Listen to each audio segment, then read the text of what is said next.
Diabetic మధుమేహంతో బాధపడుతున్న ప్రజలకు సహజ సిద్ధమైన మొక్క స్టివియా నుండి 0 క్యాలరీస్ స్వీట్నర్ ప్రొడక్ట్స్ ను ప్రత్యేకంగా మార్కెట్లోకి తీసుకొని రావడం జరిగిందని భూసంపత్ ప్రైవేట్ లిమిటెడ్ ఎండి శ్రీధర్ రావు అన్నారు.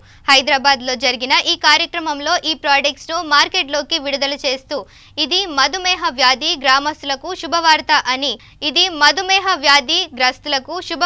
అని ఇవి 100% సహజ సిద్ధమైన ప్రొడక్ట్స్ అని దీనిని డయాబెటిక్ లేని వారు కూడా నిరభ్యంతరంగా వాడవచ్చని అన్నారు.